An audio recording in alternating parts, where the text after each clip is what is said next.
bacaan kitab ni kalau ikutkan bacaan habis di peringkat taklah sesempurna mana. Bab tajuklah saya dah cerita dengan tuan-tuan, bab Al-Laqid, iaitu anak yang dibuang. Jadi saya mohon izin untuk review kitab ni, ya, mungkin ambil masa, ambil 2-3 kali kuliah, ya, kemudian habis, ya, insya-Allah, ya. Walaupun tak sempurna. Jadi kalau tuan-tuan persoalan yang berkaitan dengan hukum hakam, tuan-tuan boleh tanya direct saya pun boleh, ataupun pada dua juru nikah, ya, dua orang hebat, Ustaz Zuhairi, Ustaz Hakim, ini orang-orang hebat.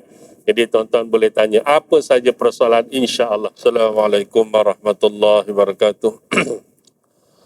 Alhamdulillahi rabbil alamin, wassalatu wassalamu ala asyrafil anbiya'i wal mursalin wa ala alihi wa sahbihi ajma'in. Allahumma salli ala Sayyidina Muhammad wa ala ali Sayyidina Muhammad.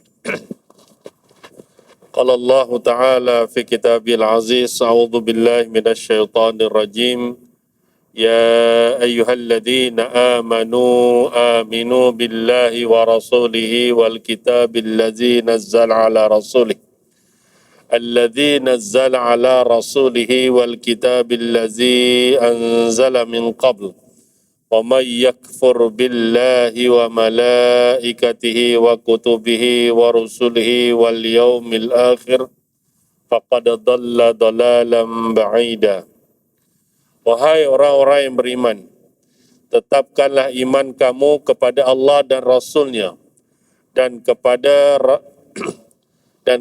Al-Quran yang telah diturunkan kepada Rasulnya, yakni Muhammad sallallahu alaihi wasallam, dan juga kepada kitab-kitab suci yang telah diturunkan dahulu daripada itu.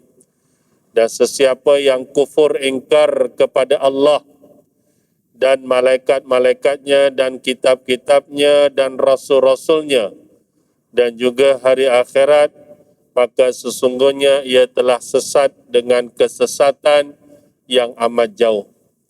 Surah An-Nisa ayat 136. Qala an-nabiy sallallahu alaihi wasallam, aksiru minal istighfari fi syahri Rajab, fa inna lillahi fi kulli sa'atin minhu utaqa minan nar, wa inna lillahi madaina la yadkhuluha illa man sama syahra Rajab. Rasulullah sallallahu alaihi wasallam telah bersabda, perbanyakkanlah istighfar di bulan Rajab. Sesungguhnya setiap saat pada bulan Rajab terdapat hamba-hamba yang dibebaskan oleh Allah Subhanahu wa taala dari api neraka. Sesungguhnya Allah Subhanahu wa taala memiliki istana-istana di syurga yang hanya dapat dimasuki oleh orang-orang yang berpuasa pada bulan Rajab. Hadis riwayat Ad-Dallami. Sadaqallahu wa rasuluh. Yang berbahagia Tuan Nazir Masjid Al-Falah USD 9, Al-Ali Jatang Kuasa, Sahibul Fadilah Al-Fadil Safarul Razi, kita punya imam, dan juga pada Bilal yang bertugas, pada datuk-datuk, datin-datin, para asatizah, tuan-tuan haji, puan-puan hajah, muslimin, muslimat yang dirahmati, dikasihi Allah. Didoakan semoga semua sehat, dianugerahkan kelapangan hati, ketenangan jiwa, rezeki yang baik, kesihatan yang baik, dan terhindar daripada bala dan wabak. Allahumma idfa'anna hadzal bala wal waba. Kita minta dengan Allah supaya kita sentiasa dilindungi daripada bala dan wabak. Ya, sihat tuan-tuan, Jadi yang datang ni saya kira semua sihat semualah. Ya, sikit-sikit tu biasalah. Tapi kalau sikit-sikit sekarang pun orang dah rasa lain macam, dah mula buat test, ya. Sebab COVID-19 ni semakin mengganas nampaknya lah, ya, daripada brand COVID biasa pergi ke Delta, lepas tu Omicron kan. Lepas tu apa lagi? Delta Crohn, apa lagi tak tahulah. Ya, yang paling glamour sekarang Omicron. Ya, virus ya. Jahatlah, virus tak bagus ya. Omicron. Kawan kepada Megatron. Ya. Musuhnya Optimus Prime ya. Cerita Transformer. Kuliah maghrib cerita Transformer kartun saya kecil dulu, sekarang dah di filem hebat ya. Tak adalah saja usik tuan-tuan. Alhamdulillah malam ni lepas salat maghrib kita duduk dalam majlis ilmu lebih kurang 40 minit niat iktikaf supaya setiap saat yang kita lalui di bulan Rejab adalah ibadah. Dan kalau berdasarkan hadis Nabi SAW tadi, di antara kelebihan bulan Rejab adalah di mana akan dikeluarkan senarai-senarai atau senarai nama-nama ahli neraka. Jadi boleh jadi ada manusia yang mungkin dah tersenarai masuk neraka 100 tahun contohnya, ya. Tapi dia duk beribadah, beristighfar pada Allah, keluar daripada 100 tahun pergi ke mungkin 90 tahun kan. Istighfar, minta ampun kan. Daripada 90 pergi ke 80, 70, 60, 50, 10. Last kali mudah-mudahan nama dia tidak tersenarai di dalam ahli neraka. Ya, tapi mudah-mudahan kita istiqamah untuk melakukan ibadah yang sunat ya, puasa tak kira lah tuan-tuan nak puasa Isnin Khamis je ke atau hari-hari yang lain, tak ada masalah. Ada dah hujahnya masing-masing. Ya, cuma jangan sampai peringkat langsung tak buat lah. Ya, sebab riwayat paling masyhur Nabi satu ketika bulan Rejab banyak dia berpuasa. Macam seolah-olah sebulan dia puasa. Macam seolah-olah sebab terlalu banyak. Tapi dalam riwayat yang lain di tahun yang berbeza, Nabi sedikit berpuasa, banyak tidak berpuasa. Jadi Imam Nawawi kata, ini satu dalil kalau bulan Rajab, tuan-tuan nak puasa silakan. Ya, minimum Isnin Khamis. Ya, minggu depan hari Isnin, itu dah hari yang penting tu. Hari ni 9 Rejab, besok 10, 11, 12 Selasa lah ya. Jadi tuan-tuan Isnin puasa 12 hari bulan, 12 Rejab, 13, 14, 15, itu dah masuk Ayyamul Bid. Jadi dapat 4 hari seminggu puasa, Masya Allah. Ini satu kelebihan dan mudah-mudahan tersenarai masuk ahli syurga. Kan Nabi kata, bila puasa Isnin Khamis, masuk senarai ahli syurga. Jadi kalau tuan-tuan asal Isnin Khamis puasa, Isnin puasa Haji Ahmad, setelah Khamis puasa lagi, Isnin Khamis, nama masuk je ahli syurga. Mudah-mudahan kita layak untuk masuk syurga Allah Subhanahu wa taala. Kita nak apa lagi? Suasana dunia dah hari ini kacau bilau, huru-hara, macam-macam isu, daripada satu isu ke satu isu, satu isu ke satu isu. Yang pastinya dunia dah makin tua. Kita cuma ingat kata Quran, fastabiqul khairat. Berlumba-lumbalah kamu lakukan kebaikan demi kebaikan demi kebaikan. Amal demi amal demi amal demi amal demi amal. Itu je yang kita nak buat time-time macam inilah tuan-tuan. Ya, kalau kita fikir dunia penat, letih kita tuan-tuan. Ya, hari ini COVID pun dah 20,000 lebih, betul eh? Kalau yang saya rasa sebentar lalu tu 20,900 kalau tak salah saya. Itu pun orang dah bak main-main dah ya. Itu hari 19,000 rupanya palsu, orang bak main-main. Kita pun dah tak percaya dah. Ya, tapi mana dia banyak lah. Ya, tapi usaha kita tuan-tuan, ibadah, terus. Sembahyang, puasa, zakat, haji, ilmu, itikaf, baca Quran, sedekah. Itu je lah tuan-tuan kita. Tak payahlah ke dunia sangat tuan-tuan.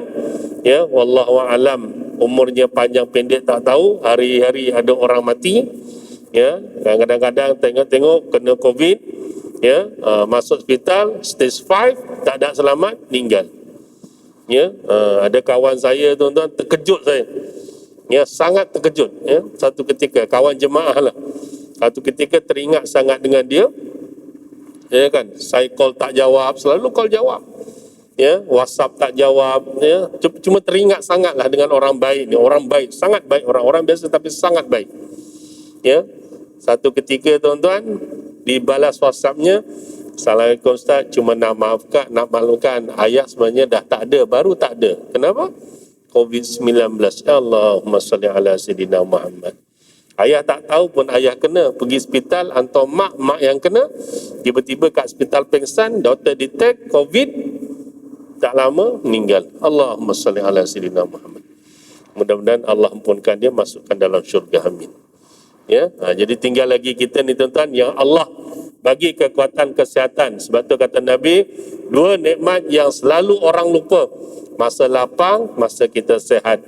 Masa sehat ni lah tuan-tuan, manfaatkan sebaik-baiknya, datang masjid, semayang, kuliah duduklah sekejap, ya, boleh jadi ini kuliah yang terakhir. Kita tak tahu tuan-tuan, ya, sebab kiri kanan hari ini Masya Allah, ya, dekat pejabat saya pun tingkat satu hari ini, satu unit dah kena tutup semua, ya. Jadi kita pun tak tahulah, tiba-tiba pula balik nanti siapa datang masjid malam sekian-sekian bulan, tolong kuarantin diri. Sudah, ya. Jadi mudah-mudahan kita ni yang tak kena terus minta dengan Allah jangan kena. Ya, sebab tu jangan lupa kata Nabi, ifadillah ya faska. Tuan-tuan baca hadis tu sangat panjang, tapi nak bagi tahu kalau ada orang nak mudaratkan kita tapi Allah tak izin, takkan kena tuan-tuan, ya. Jadi yang penting jagalah hubungan dengan Allah, sembahyang jangan tinggal, munajat jangan tinggal, Quran jangan tinggal, ya, dan kita doakan diri, keluarga, masyarakat, negeri, negara kita terhindar daripada COVID-19. Jadi jangan ada di antara kita mulutnya nakal-nakal sikit lah, ya. Atau mulut nakal-nakal sikit. Nak kena lah. Saya pernah cerita dengan tuan-tuan kan. Urusan kahwin pun orang marah. Nak kena lah. Kalau nak matilah. Allah, sedih tuan-tuan. Sangat menyedihkan. Kan? Adalah ceritanya urusan kahwin. Sekarang boleh urus macam biasa, tak ada apa pun. Kan? Tapi ketika tu COVID kan, jabat tutup sekejap. Dia dah tempat dewan, dah itu, ini apa sebagainya, tak boleh kahwin. Tangguhkan, bukan tak boleh kahwin, tangguh dulu sampailah dalam keadaan tenang, bising, marah. Kalau nak kenalah, dia cakap dengan staf kita, nak kenalah, kalau nak matilah. Saya cuma kata istighfar ajalah, mengenangkan klien saja, muslimin muslimat. Kalau saudara kita balon cukup-cukup aja. Saya kata kalau kena kat engkau, nak cakap begitu je, kena kat engkau, kau seorang tak apa. Kalau kena kat anak engkau, kena kat nenek engkau, kena kat atuk engkau, kena kat bapa engkau, kena kat mak engkau, boleh fikir tak? Ya kan? Kalau kena meninggal COVID, tuan-tuan pun tahu siapa yang boleh semayangkan, siapa yang boleh kebumikan. Jangan sombong sangat. Ya, silap tak kena gaya tuan-tuan. Isteri pun tak tengok, suami pun tak tengok, bapa pun tak tengok, mak pun tak tengok, anak pun tak tengok dikebumikan. Baru dia tahu. Ya kan? Tapi itulah bila manusia dia ada sedikit perasaan sombong dan ego. Yang Nabi kata inilah sifat al-kibru. Kibru tu sombong ego lah. Al-kibru batarul haq wa ghamtun nas. Manusia yang ada sifat sombong ego ni lah manusia yang suka merendah-rendahkan manusia, menolak kebenaran dan sebagainya. Na'udzubillah min zalik tuan-tuan. Saja panjang sembang sikit tuan-tuan, ya. Sebulan sekali jumpa tuan-tuan, sembang ajalah insya-Allah, ya. Baik, alhamdulillah. Sebenarnya tuan-tuan kalau ikutkan bacaan kitab ni, kalau ikutkan bacaan habis di peringkat taklah sesempurna mana. Bab tajuklah saya dah cerita dengan tuan-tuan, bab al-laqid, iaitu anak yang dibuang. Jadi saya mohon izin untuk review kitab ni, ya, mungkin ambil masa, ambil 2-3 kali kuliah, ya, kemudian habis, ya, insya-Allah, ya. Walaupun tak sempurna. Jadi kalau tuan-tuan persoalan, yang berkaitan dengan hukum hakam, tuan-tuan boleh tanya direct saya pun boleh, ataupun pada dua juru nikah, ya, dua orang hebat, Ustaz Zuhairi, Ustaz Hakim ini orang-orang hebat. Jadi tuan-tuan boleh tanya apa saja persoalan, insya-Allah. Jangan didiamkan. Sebab tu akhirnya kita minta berlaku jujurlah pada diri sendiri, sebab ini melibatkan hukum hakam Allah. Ya, saya tak datang sebulan ni tuan-tuan, tak datang sebulan, isu bersepah kat pejabat agama, sampai saya duk fikir kenapa masih lagi nak menyembunyikan fakta.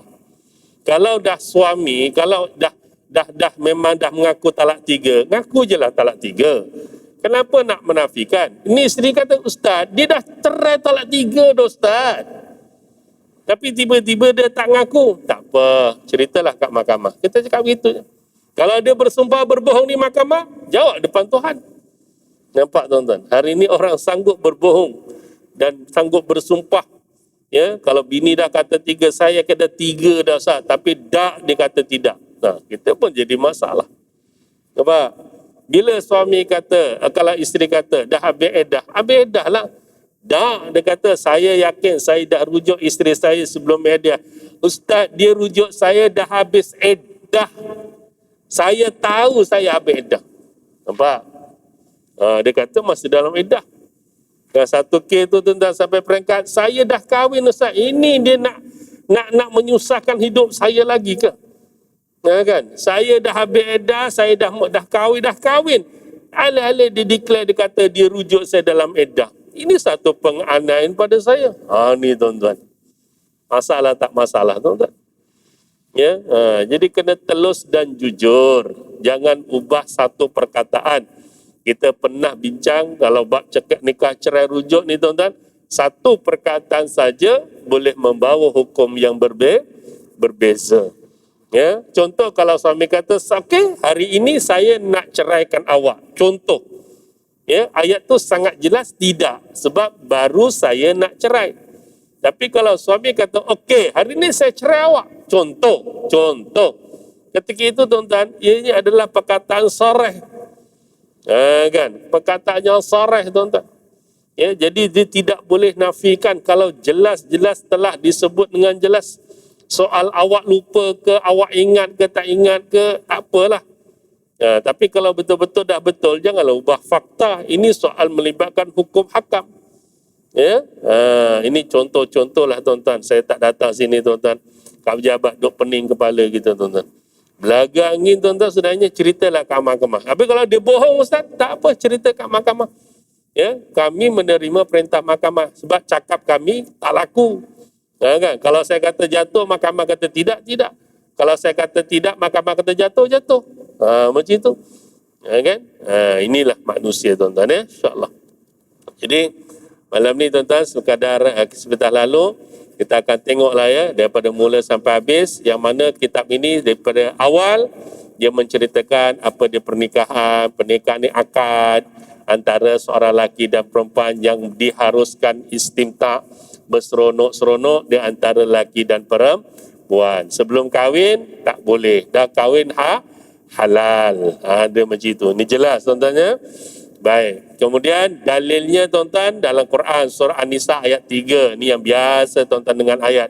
Tapi ini Quran yang sebut fankihu ma tabalakum minan nisa masna wa sulasa wa ruba fa in khiftum alla ta'dilu fa wahidah ila akhir ayat. Ya, wahai kaum lelaki, kawinlah kamu suka 2-3 perempuan, yang kamu suka 2, 3 ke 4 ke, tapi kalau tak boleh mampu adil cukup seorang. Dah Quran bagi penjelasan. Begitu hadis Nabi sallallahu alaihi wasallam, ya ma'syarasy syabab man istata'a minkumul ba'a falyatazawwaj. Ya, wahai para pemuda, kata Nabi, ya, sesiapa yang di antara kamu berkemampuan hendaklah berkahwin, jangan tak kahwin. Sebab itu salah satu perintah daripada baginda Nabi sallallahu alaihi wasallam. Satu Nabi kan pernah sebut kan, dia kata, idza amartukum bisyai' fa'tu minhu mastata'tum. Apabila aku perintahkan kamu akan sesuatu perkara, maka lakukanlah sekadar yang kamu mampu. Agar aku akan kau enggak apa-apa, ibadah kau gawe. sekadar sengkoi iso. Tu kan. Jadi Nabi kata suruh kahwin. Kalau tak mampu 4, 3, 2, seorang pun jadi. Jangan langsung tak kahwin. Ya, jangan langsung tak kahwin. Malu kita. Alah ustaz, dah 60 tahun siapa ndak? Jangan cakap macam itu. Ya kan, 60 ke, 70 ke. Kalau ada rasa-rasa nak berumah tangga, ada jodoh, bismillah, jalan. Ya, sekarang ni orang alhamdulillah, sekarang ni kita boleh kata zaman milenium ni orang dah open minded lah. Tak adalah macam dulu-dulu lah. Kalau seorang kahwin umur 60, kecoh satu kampung lah istilahnya lah. Ya, satu kampung kecoh tuan-tuan. Hui, dah 60 tahun, dah lama menduda 10 tahun, tiba-tiba kahwin. Hui, yo, apa boleh ke? Itu dulu lah, sekarang tak ada. Yang perempuan pun sama ya, perempuan pun sama. Dulu kalau nak dengar perempuan, kalau janda baru kahwin ni kecoh. Tapi sekarang tak ada. Biasa dah. Sebab berkemungkinan mereka faham hukum. Ya? Macam yang saya tak datang sebulan ni kan saya suka cerita kan. Ya kan? Orang lelaki tu biasalah kalau 70. Saya pernah kahwinkan orang lelaki 73. Saya ingat saya 73 atau 75. Itu yang paling tinggi saya jumpa lah. 80-an saya tak pernah jumpa. 80-an saya tak pernah jumpa. Kalau 70-an adalah, kadang-kadang adalah. Piramli kata adalah, kadang-kadang lah. Ya. Kalau 60-an tu banyak. 60 banyak tuan-tuan, ramai. Kalau lelaki 60-an ramai lah. Tapi kalau perempuan 60-an tak banyak. Kalau perempuan 50-an banyak. Banyak tuan-tuan. Biasa dah. Ya kan? Ada saya ingat tu ada datang pejabat agama tu. Datang dua orang perempuan kan. Ya, ada dua, seorang muda, seorang nampak berumur sikit lah. Walaupun pakai mak kita nampak lah dia berumur sikit. Minda kita standard lah kan. Mak datang dengan anak, nak urus anak kahwin gitu kan. Jadi dah duduk depan kita, kebetulan kita yang kata yang layan kan. Okey puan, ni kakak nak kahwin ke? Borang kahwinnya mana? Betul dia pun pandang saya. Ustaz, bukan saya. Bukan? Saya cakap dengan dia tu yang muda lah sebab saya ingatkan anaknya kan. Saya kata, bukan kakak yang nak kahwin ke? Bukan. Oh, saya fikir lagi mungkin nak bawakan borang kawan ke adik ke. Tak, saya kata siapa yang nak kahwin? Ni siapa? Mak saya. Oh, mak. Tengok. Anak pun sekarang ada. Mak nak kahwin pun anak boleh tolong uruskan. Sangat bagus tu tuan-tuan. Saya puji anak-anak yang macam ni. Jangan macam yang 2-3 kali kita jumpa. Oh, sampai maknya jadi stres tuan-tuan. Sampai dia kata, mak kalau kahwin lagi, mak ni tak sayang dengan arwah ayah. La haula wa la quwata illa billah. Jangan cakap macam itu. Ya kan? Kita pernah jumpa kes tentang kes yang berbeza. Cerita sama, cuma beza sikit-sikit je. Satu kes tu maknya nak kahwin stres. Anak-anak tak bagi. Tapi dia tahu tak maknya tu sunyi. Rumahnya besar. Rumah besar tuan-tuan. Tapi anak-anak kata, tak juga lah anak 4-5 orang. Tapi semua anaknya dah kahwin-kahwin. Tinggal yang kecil pun kerja belajar jauh. Ya kan? Maknya kadang-kadang sorang-sorang kat rumah. Bukan sorang-sorang, memang selalu kat rumah sorang-sorang. Kesian, dia stres tuan-tuan. Stres. Bila nak kahwin anak-anak tak bagi, belaga pula. Yang seorang kata okey, yang tak okey, jadi maknya stres. Kan? Ni jangan buat macam itulah tuan-tuan. Jangan buat macam itulah. Kalau mak nak kahwin, kita bantu dia. Ayah nak kahwin, kita bantu dia. Ayah nak kahwin lagi, silakan. Yelah, kalau maknya dah tak ada lah. Jangan salah faham pula. Tapi kalau maknya ada lagi, ayah nak kahwin lagi, sila mak. Sila ayah, saya akan bantu. Nanti mak saya kau timkan. Kalau berani anaknya, hebat lah. Jangan macam itu. Ya? Sebab ini sunnah dan perintah baginda Nabi SAW. Ya? Jangan sampai tak buat. Sebab tu sunnah Nabi ni kita kena buat. Walaupun sekali kata ulama, sekali pun jadilah. Kan? Setakat ni apa semua Nabi buat, kita dah buat dah. Setakat ni Setakat ni rasa-rasanya lah ya. Yang wajib semua selesai lah kot. Ya, yang solatnya insya-Allah, puasa insya-Allah. Puasa pun dah tak lama lagi, tinggal 50 hari insya-Allah. Kita doa terus, waballighna Ramadan. Amin. Ya, mintalah insya-Allah ya. Puasa pun okey, zakat alhamdulillah tuan-tuan pun selesai, haji pun dah sampai alhamdulillah. Cuma kita doa lah ya, tahun ni kot. Walaupun, yalah ini kerja Allah. Allah nak bagi sekejap je. Kalau tahun ni tak dapat pergi dia tuan-tuan, 90,000 orang Malaysia list down ya, menunggu tuan-tuan, 90,000 tak dapat pergi. Sedih tuan-tuan ya, sedih. Itu jam tuan-tuan, dia akan fikir, aku duit ada, aku tak peduli. Bayar berapa, package tak package, janji aku terbang tahun ni. Kalau dapat haji, Alhamdulillah. Kalau tak, Allahu Akbar. Sedih tuan-tuannya, satu ketika musim haji 3 juta orang tu standard 3 juta orang. Ya, tapi beberapa tahun ni hanya beberapa puluh ribu saja tuan-tuan ya. InsyaAllah kita doa supaya yang belum pergi haji dapat pergi. Ya, yang dah pergi tu tak payahlah pergi, kalau boleh bagilah kota tu pada orang kalau ada lah. Ini kadang-kadang dia tiap tahun pergi dia, kecuali yang bertugas tu selesailah, kita faham lah kan. Memang dia bertugas, travel dia, itu rezeki dia lah. Tapi yang kita dah pergi tuan-tuan, kota tu bagi orang lah tuan-tuan. Kalau tuan-tuan ada duit lebih, mungkin adik tak pergi lagi, boleh dibantu, pergilah tuan-tuan. InsyaAllah ya. Itu dah selesai kot yang lain ya. Sedekah sudah, apa sudah. Ada lagi tak yang Nabi buat kita tak buat? Ada lagi? Ada kot. Ada lagi tak naik unta, ada yang tak naik kuda kan. Belum nak ada perasaan kan. Itu sunnah Nabi buat. Nabi pergi perang, angkat senjata. Tuan-tuan angkat senjata tak? Tak ada. Lawan nafsu je tuan-tuan ya. Itu pun sudah jihad yang besar. Ya, pergi tuan-tuan ya. Kawan-kawan yang angkat M16, AK-47 ya, itu tentera angkat senjata pertahankan negara, dah dapat pahala, kita tak dapat lagi ya. Walaupun mungkin tuan-tuan pernah pegang M16, berat M16 tuan-tuan ya, berat M16, AK-47 pun berat kalau tak biasa angkat ya. Saya Alhamdulillah lah, pernah lah ada pengalaman main dengan M16 tu, ada pengalaman tuan-tuan ya. Abang saya ada pengalaman main M16 tu ya. Beli yang berapa ringgit dulu, 18 ringgit kot, main kat kebun tembak-tembak, itu je lah. Mainan jadilah ya. Gitu ya. Baik, ijma' ulama kata perkahwinan ni suatu perkara yang disyariatkan Allah sepanjang zaman ya. Selagi ada bumi, selagi ada langit, selagi ada bulan, orang kata kan, selagi ada matahari, selagi ada bulan, selagi itulah tuan-tuan urusan berkahwin akan terus manusia memerlukan ya. Pejabat agama tu hari-hari tuan-tuan orang kahwin tuan-tuan, hari-hari orang kahwin, alhamdulillah ya.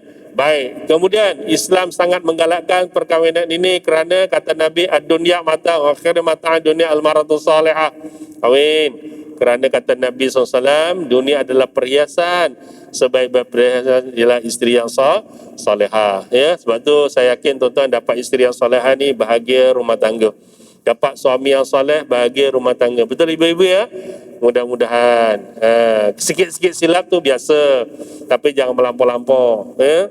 Melampau-lampau ni kadang-kadang tak ada akhlak, teruk tuan-tuan, teruk kita jumpa ya. Ada jumpa lelaki begini bergaduh tuan-tuan, dia bahasakan suami engkau aku je. Engkau apa hal, engkau apa hal, engkau apa hal, engkau apa hal tuan-tuan. Suami isteri engkau aku ni saya rasa memang sangat tak bagus lah tuan-tuan. Kok marah suami sekali itu pun suami, kok marah isteri sekali itu pun isteri. Janganlah engkau aku, tapi hati dah panas. Macam mana tuan-tuan ya? Contoh ya. Baik, kemudian Nabi ingatkan lagi, arba'un min sunanil mursalin al-haya wa ta'atu wa siwa wa nikah. 4 perkara menjadi sunnah para rasul ya, rasanya malu, berwangian dan siwak dan nikah ya. Baik, habis ya. Itu mukadimah sikit, kita dah cerita. Kemudian di sini ada tujuan dan hikmah perkahwinan dalam Islam, bukan suka-suka. Ya, kita berkahwin pertama saya sebut tadi, ini perintah Allah. 2 adalah sunnah Nabi SAW. Yang ketiga, jangan lupa Nabi galakkan supaya berumah tangga, supaya ada anak, zuriat keturunan berterusan. Tazawwadu dal walud fa inni mukatsirun bikum umam yaumal qiyamah. Berkahwinlah kamu dengan perempuan yang pengasih dan mampu melahirkan ramai anak, kerana sungguhnya aku akan berbangga dengan umatku yang ramai di hari akhirat ya. Jadi itu sangat digalakkan Nabi sallallahu alaihi wasallam. Kemudian disebut lagi tuan-tuan, hikmah perkahwinan kerana apa tuan-tuan? Adalah untuk mewujudkan ketenangan dalam jiwa seseorang kan. Yang biasa kita dengar ayat tu kan, wa min ayatihi an khalaqalakum min anfusikum azwajan litaskunu ilaiha wa ja'ala bainakum mawaddatan wa rahmah inna fi dzalika laayatil liqaumin yatafakkarun. Dan di antara tanda-tanda yang membuktikan kekuasaannya dan rahmatnya, bahawa ia menciptakan untuk kamu, wahai kaum lelaki, isteri-isteri dari jenis kamu sendiri, supaya kamu bersenang hati, hidup mesra dengannya, dan dijadikannya di antara suami isteri perasaan kasih sayang, belas kasihan. Yang demikian itu adalah tanda-tanda yang membuktikan kekuasaannya bagi orang-orang yang berfikir. Ini hikmah. Jadi kita kahwin nak tenang, bukan kahwin berantakan. Ya, bergaduh, maki, hamun, sepak terajang. Tapi kalau dah sepak terajang pun jangan luruh diam aja tuan-tuan. Ni telefon ni, telefon ni kot. Ada perempuan telefon saya, mana dapat nombor, tak apalah, nombor saya orang tahu kan. Bercakap dengan saya, macam sedih pun aja, marah pun ada. Saya pun terkejut. Saya nak bercakap dengan ustaz ni, saya dah bangang sangat dah ni. Wah tu, cakap marah tapi macam nak menangis, endingnya menangis. Nak minta nasihat sangat, nak buat apa sekarang ni? Dah kenapa sekarang ni? Suami saya ni ustaz, dah lah tak bejuk. Ambil dadah, jual barang saya lagi, menipu lagi, dah masuk penjara, lagi nak dengan saya lagi. Saya tak nak dengan dia. Saya senang. Puan nak apa? Kan? Kalau nak cerai, isi borang terus pergi mahkamah. Tak payah kaunseling, terus pergi mahkamah aja. Di kaunseling pun aku yang kena marah nanti kan. Betul? Kan? Selalu saya cerita dengan tuan-tuan kan. Cakap salah sikit pun klien marah kita. Kan? Saya teringat dulu yang saya pernah cerita dengan tuan-tuan kan. Orang baru-baru belajar kerja, dia orang depan kita untuk minta nasihat, kita pun bagi nasihat lah. Dah kawan tu tanya, ustaz, suami ni patut dia bimbing isteri, bimbing anak, bagi makan minum yang halal, cari nafkah. Betul tak? Dah betul lah dia cakap tu kan. Kita cuma cakap betul lah tu yang isteri cakap. Oh, salah cakap aku rupanya. Kan? Balik dia marah tu. Bini dia telefon saya, ustaz, suami saya betul-betul marah dengan ustaz. Kan? Kata kenapa pula? Dia kata saya cakap ustaz semua sokong cakap saya. Lah, yang puan cakap betul. Saya betulkan lah. Dia tak terima ustaz. Dia kata, wah, engkau cakap semua ustaz tu betulkan. Semua betul. Kau suka dengan ustaz tu, kau kahwin dengan ustaz tu. Pula aku suruh kahwin dengan bini dia. Kan? Kalau 25 ke 30 boleh tak fikir kan. Kalau dah 60, wajib pun fikir 2 kali kalau tak. Rupanya silap cakap. Patutnya kena cakap, betul tuan, kita ni sebagai suami, kita tu cakap aku dengan dia tu baru dia terima. Kita ni sebagai suami itulah sebahagian tanggungjawab kita. Cari nafkah, didik isteri, didik anak-anak, baru boleh terima. Salah cakap kena balon kita tuan-tuan. Kan? Tapi tak apalah, nak macam mana, itulah kehidupan berkeluarga. Dan jangan lupa tuan-tuan, pembinaan sebuah rumah tangga yang bahagia dunia dan akhirat. Matlamat kita bukan sekadar nak bahagia kat dunia semata-mata, tapi tuan-tuan fokus bawa anak, isteri pergi syurga.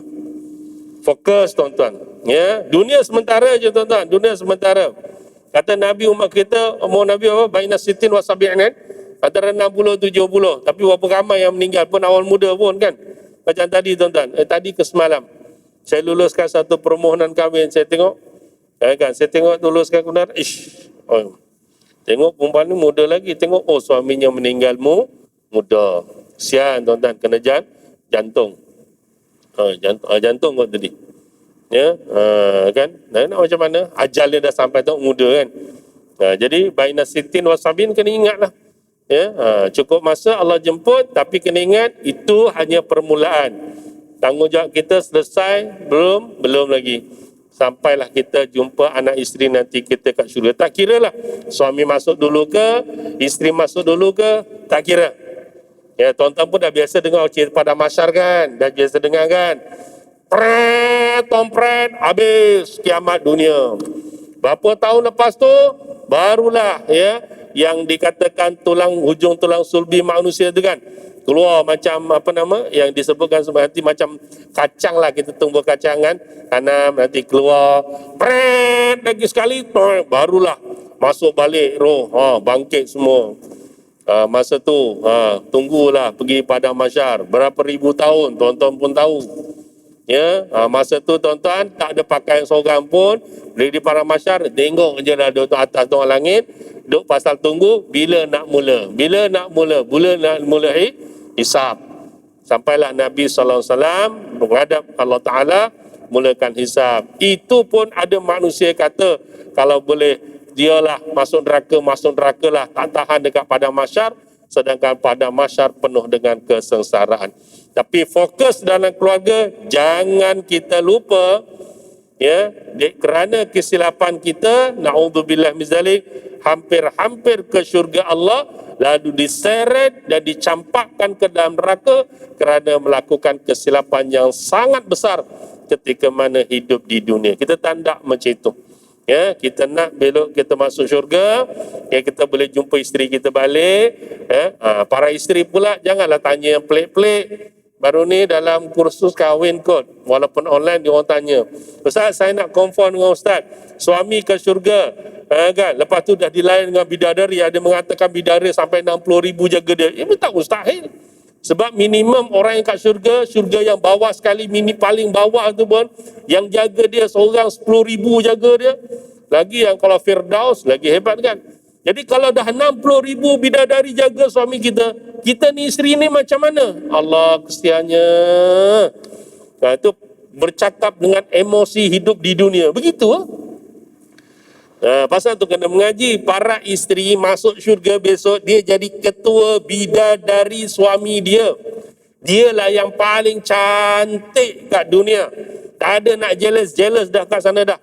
Kalau suaminya ada 30,000 bidadari, dia ketua bidadari 30,000 tu. Boleh ibu-ibu ya?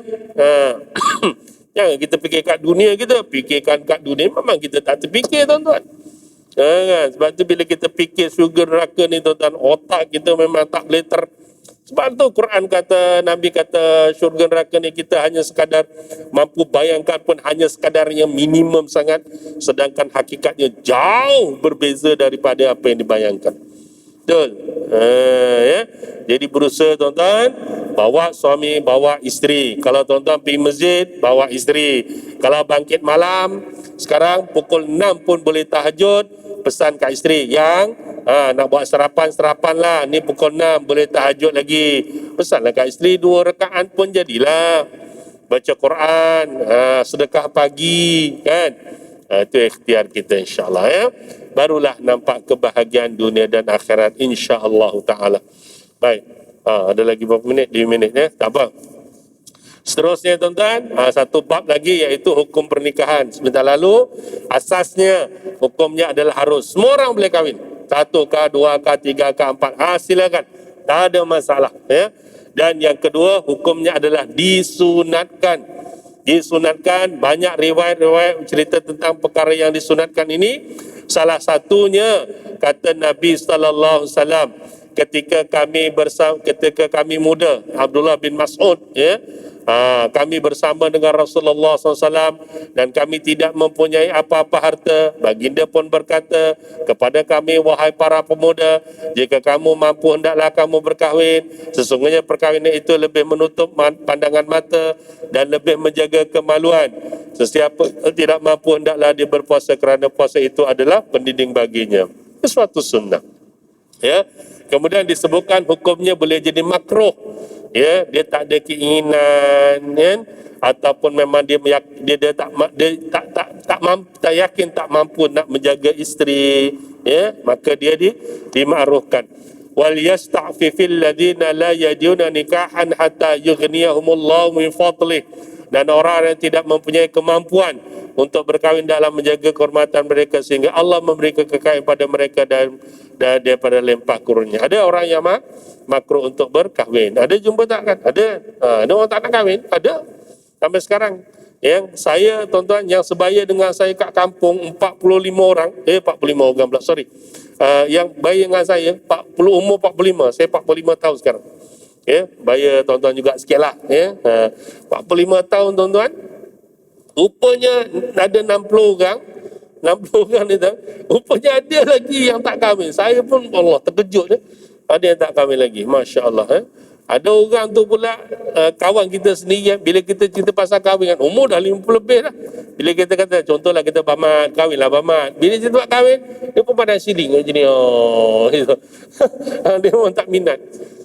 Itu terpulang lah, mungkin dia tak nak. Kalau dia kahwin mungkin dia akan merasakan berat pada dia, dia dimakruhkan. Tapi dia menjadi suatu perkara, menjadi tuntutan untuk dia berkahwin, afdal. Itu yang dikatakan boleh jadi wajib bagi dia berkahwin.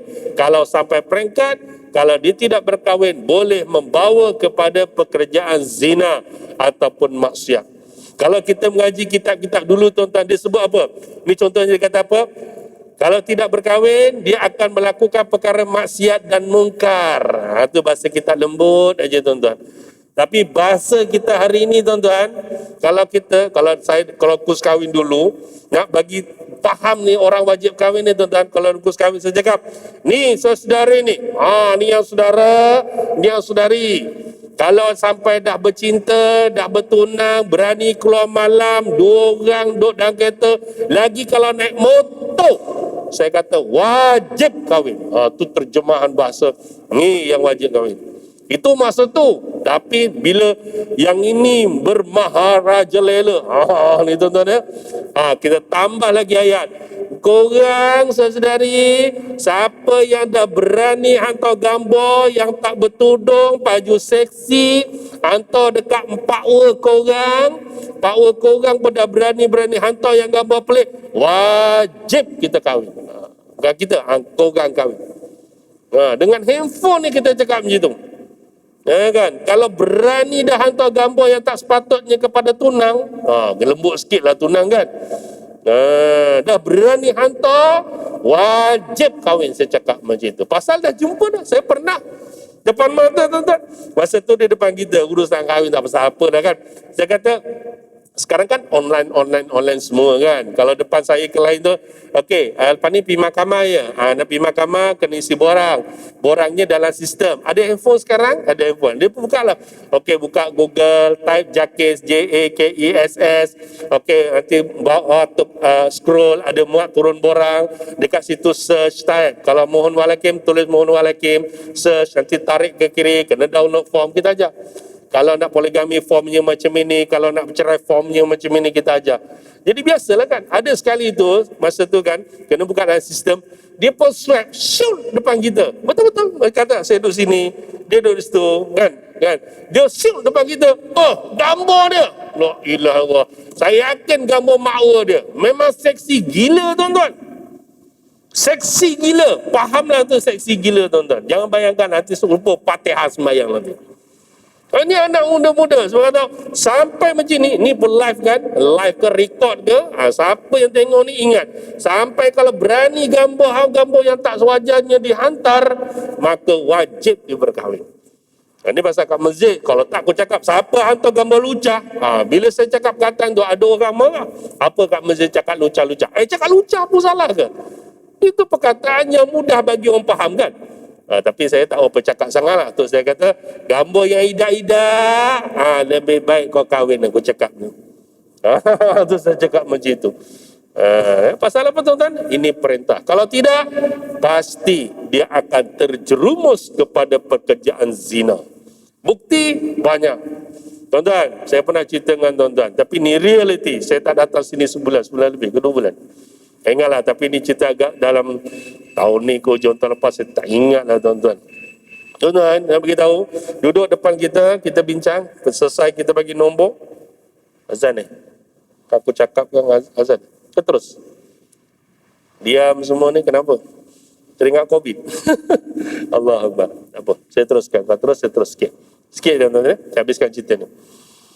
Duduk depan tuan-tuan ya. Dia datang, saya dah bagi nombor semua. Sekarang tak payah datang awal-awal tuan-tuan. Anak tuan-tuan kalau nak kahwin, datang je macam biasa. Pukul 8 ada nombor, 9 ada nombor, 10 ada nombor, 11 ada nombor. Dah ada masalah dah. Jadi satu ketika datang, saat kami nak bincang. Okey, tak apa, selesaikan semua nombor. Dekat luar JAIS tu juga, susun kerusi duduk. Laki, perempuan, ada datuk dia, ada bapa dia, ada mak dia, ada budak dua-dua. Okey. Ceritanya ringkas, Ustaz, saya nak kahwinkan anak saya bawah umur. Berapa budak umur ni? 17 tahun. 17 tu. Okey lah, kena bawah umur. Okey, tak apa, selesai dah tu. Kita terangkan. Okey. Yang laki ni umur berapa ni? Saya tanya. Umur nampak budak laki tu nampak mature sikit. 21. Kau 21 okey lah, tak ada apalah. 21 ni. Ni ayat saya 21 ni tak ada apalah, insya-Allah khusus kahwin apa semua. Lepas tu datang kita luluskan, yang perempuan kita combine dokumen, nanti atas mahkamah sekali. Okeylah tu, insya-Allah tu. Tapi ustaz kami minta maaf ni pasal yang laki. Kenapa yang laki? Ni kan? Anak apa? 21 tahun kan? Sebab saya kata mudah tak ada masalah. Masalahnya ustaz, budak lelaki ni 21 ni tahun ustaz, ni nak kahwin yang kedua. Saya terkejut.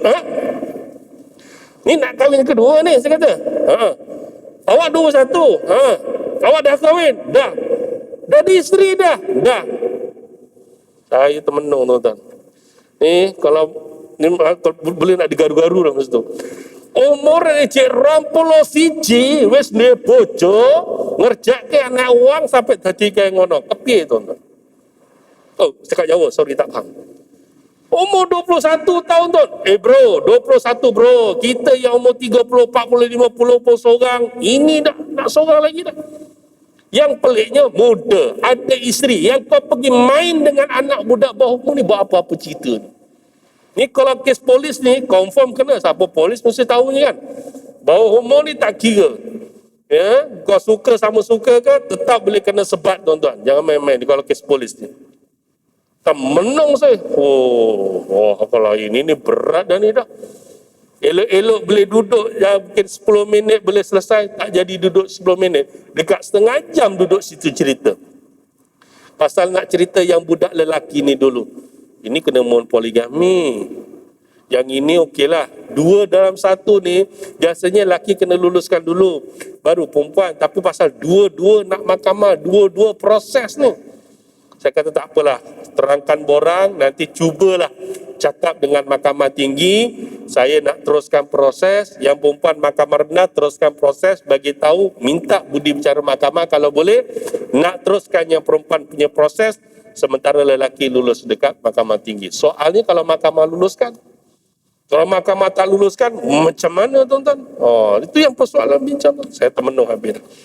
Ujungnya tuan-tuan, saya cakap dia, okeylah dah transfer dah faham ya, bapaknya berapa, maknya pun dah faham. Bapak tak kata apa dah. Saya ujung nak bangun tuan-tuan, saya kata apa? Ni kahwin-kahwin juga, tapi taubat jangan lupa ya. Dia cakap, selalu je aku cakap.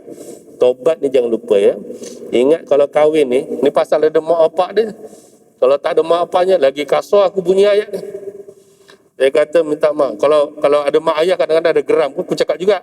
Pakcik, makcik minta izin. Saya nak bercakap dengan anak ni. Cakaplah Ustaz, cakaplah Ustaz. Aku cakap aku balon cukup-cukup. Tapi tu lembut. Sebab saya dah pernah bercakap pagi tu kan. Dia kata sebelum bangun. Ni, bukan saya tunjuk tuan ya. Jangan masuk, Ustaz tunjuk aku. Dah lah. Dia kata depan saya ni. Ni, nak kahwin-kahwin juga. Tapi kena taubat ya. Yang kau buat ni, saudari buat ni dosa besar ni. Ni kalau kamu tak bertaubat ni, confirm neraka ni. Jangan main-main benda-benda macam ni. Anggur. Ya mudah-mudahan. Ni tuan-tuan. Ini realitinya yang berlaku hari ini. Bukan sekadar masalah atau budak bawah umur sekolah lagi ni tuan-tuan. Ini yang berlaku sebab tu Nabi menekankan sangat kalau sampai peringkat hampir melakukan maksiat, berkahwinlah, itu lebih baik. InsyaAllah tuan-tuan ya. Okey, saya ingat cukuplah untuk malam ni. InsyaAllah kita akan jumpa pada bulan Syaban. Kita sambung lagi. Tapi berkemungkinan agak panjang sikit lah. Dia punya simpulan sebab yalah kita ngaji kat sini saya ingat dekat 4 tahun ke 5 tahun 2017 ke saya mula kat sini ya, 17 ke 18 saya ingatlah tuan-tuan. Jadi kita cuba nak habiskan sebagai review, kita tengok ya, bagaimana kita memberikan panduan dalam kehidupan kita. Jadi insyaAllah lah kita ikut satu dan kita akan berusaha lah untuk tetap memastikan kehidupan kita tetap berpandukan dengan syariat Allah SWT, walaupun dalam urusan bab ibadah, walaupun dalam urusan muamalah, dalam urusan jenayah dan sebagainya ya. Dan mudah-mudahan cara kehidupan kita inilah yang insya-Allah diterima dan diridai oleh Allah Subhanahu wa taala. Sebab kehidupan kita tidak lain-lain hanya mendapatkan mardatillah iaitu mendapatkan keredaan daripada Allah SWT. Jadi saya ucap terima kasih, mohon maaf salah silap dalam jurubicara. InsyaAllah kita jumpa bulan depan, bulan Sya'ban. InsyaAllah kita terus berdoa pada Allah dan Allah berikan kekuatan dan kekuatan dan kesihatan untuk istiqamah dalam ibadah, dan mudah-mudahan kita dapat imarah masjid untuk bulan Ramadan tahun ini dengan yang terbaik insyaAllah. Doa munajat sama-sama insyaAllah ya. Aku qauli hadza astaghfirullahalazim. Assalamualaikum warahmatullahi wabarakatuh.